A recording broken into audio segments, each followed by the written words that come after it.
my audience confirmation.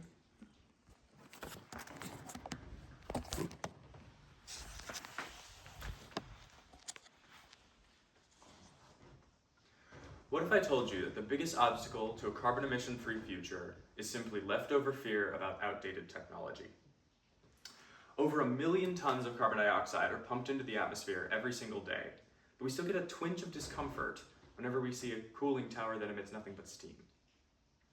This isn't the 1980s, and we've come a long way. Reactor safety, as well as myths about spent fuel, nuclear waste, and the efficiency differences are the three main things I'll be going over about why nuclear power is a serious contender. Today I'll be updating you on tech and the misconceptions about nuclear power so that you can make informed decisions on what policies to support. I'm a student in chemistry. I'm well versed in the atom and modern technology, as well as in past disasters, both of which will be part of our discussion today. Firstly, I'll be going over the safety in nuclear reactors and how they've been overhauled since the disasters of the past. How we treat, use, recycle, and store spent nuclear fuel, as well as the efficiency difference in resources and pollution. First of all, let's cover the elephant in the room: mistakes of the past and what we've done to improve on them. Meltdowns that have happened, most notably Chernobyl and Fukushima in Ukraine and Japan. They both used different styles of reactors, but they both had something in common. They relied on the circulation of water. Chernobyl relied on water to limit the reactors from running away on itself. That water boiled, steam built up, and exploded outwards. For Fukushima in Japan, the pump lost electricity, no water was circulating, the reactor couldn't be cooled, and it melted itself.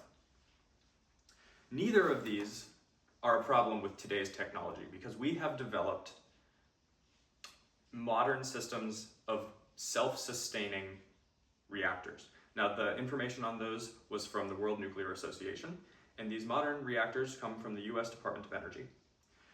Modern reactors, we have systems of ceramic pebble beds that are built to withstand even the hottest temperatures the reactor is capable of and incapable of melting.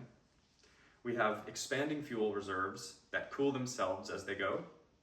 And we have liquid metal that functions at low pressure and regulates itself. All of these are incapable of meltdown because with no power and no human intervention, they still sustain themselves. So the fear of meltdown is outdated. It's a problem that has been already solved, and we shouldn't keep fear about a problem that's been solved from keeping us from moving forwards. So, what happens after the reactors? 96% of spent nuclear fuel is still usable. France reduces its waste by 75%, according to World Nuclear News, just by recycling spent waste.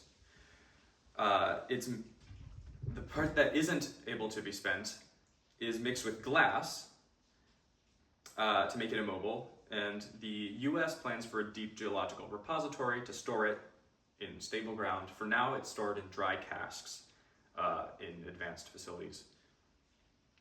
Now, combining this storage with the recycling capabilities, it's going to make it easy to store and maintain nuclear waste.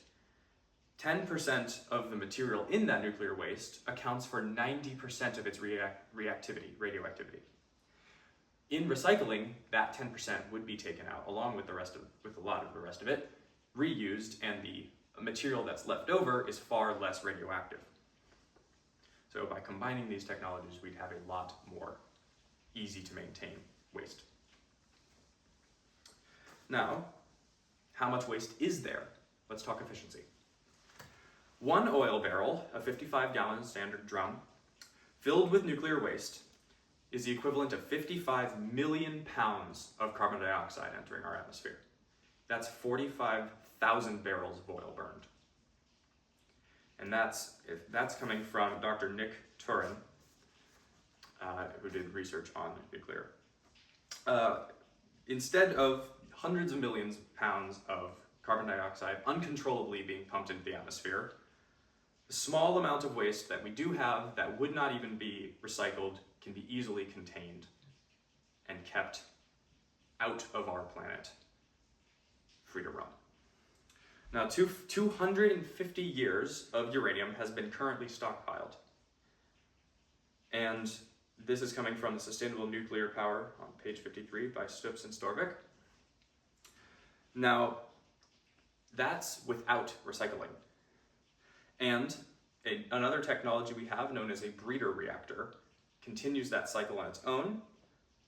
From Dr. Turin's research, these breeder reactors, using uranium and thorium as well from mines and seawater filtration, we have enough radioactive material to use to power the planet until the sun consumes the Earth in 4 to 5 billion years.